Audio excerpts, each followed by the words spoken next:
welcome to another close-up show. Just over a week ago, a large Fiji government delegation made its way to what is now our biggest trading partner, China. The main purpose of their visit was to take part in the Shanghai World Expo and in particular our National Day celebrations there. As we will soon find out, while there, they also used the opportunity to entice potential investors. Our reporter Jeffrey Smith was also in Shanghai during the visit and compiled the following report.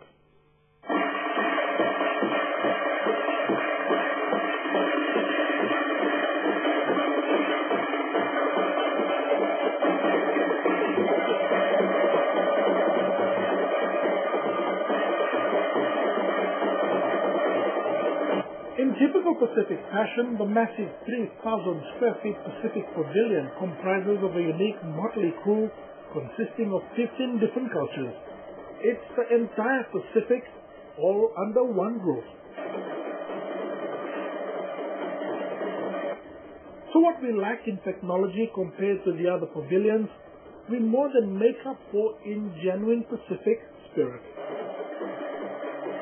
Against the backdrop of our growing diplomatic ties under the One China policy, Prime Minister Frank Bainimarama reflected that in his remarks during the Fiji National Day held here over a week ago. What stands us apart from some of our Pacific neighbors, though, is that our ties here predate even our 3.5 decades of diplomatic relations. Our introduction goes back to the arrival of the first Chinese traders to Fiji in the late 1800s.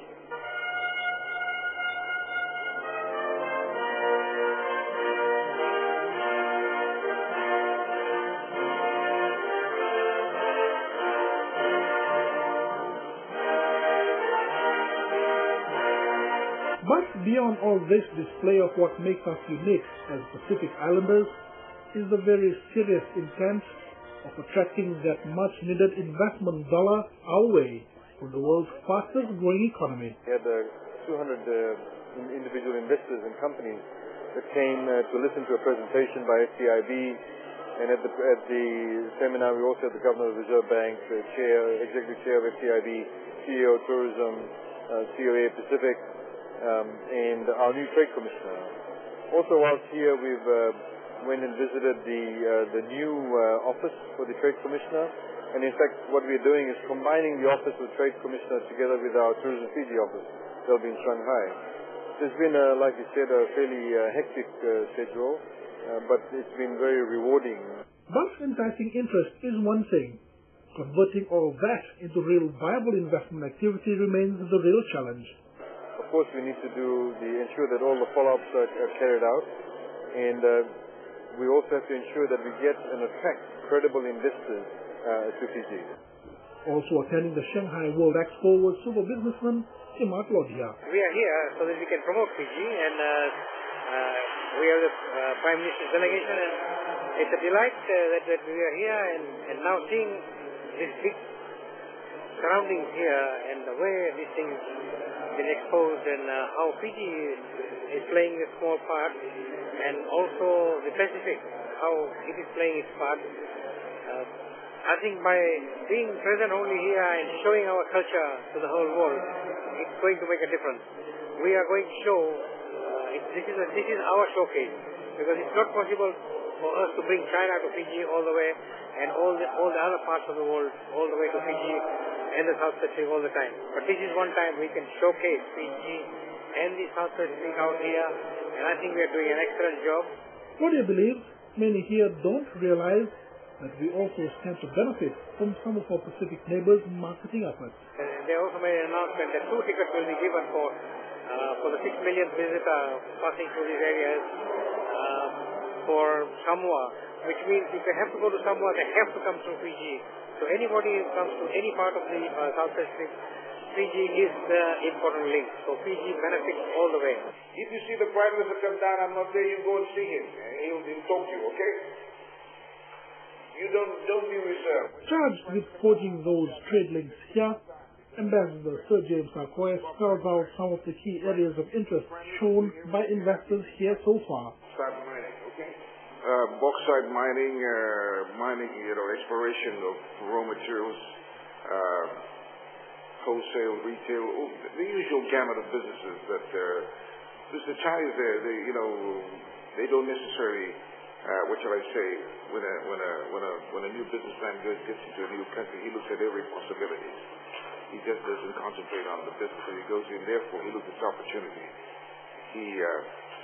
Because he has many, many connections in different kinds of business. So when he goes to a new country, he explores it and he sees the opportunities. He comes back and deals with his context here. It's hardly surprising then that our direct flights to Hong Kong has reinforced our status as the hub of the region. Fiji plays, Nandi plays a pivotal role together with the Pacific in terms of connecting not just Fiji with China, but connecting Fiji with the rest of the world and connecting the rest of the South Pacific with the rest of the world. Air Pacific head David Fligger is humbled by the role the airline plays not just for Fiji, but for the region as a whole. I mean, it's always great to go out and see other cultures and other nations, but in particular those that are interested in coming to Fiji. So we're going to do what we can to get more tourists and more visitors.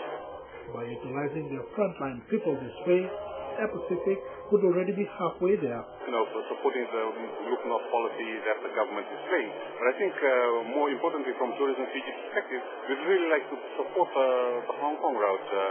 Jeff, I think it's critical that the whole country supports Air Pacific in pursuing this route, but not only just the 2 flights that they currently have, but to move it to 3 to 4 or 5. So that the reason why we're going to India is also part of that, so that we can, talk to some of the guys there, the wholesalers, from Tibet, so that they can push the Hong Kong route via India and also here in China. And so it seems that our interest here is equally reciprocated, with our National Day receiving perhaps one of its biggest audiences ever, thanks to wide coverage from the Chinese state-owned media. 30 years ago, China started with the reforms, and this is where they are right now. So we're starting on that 30 years track. It'll be a while, but we hope to get there someday.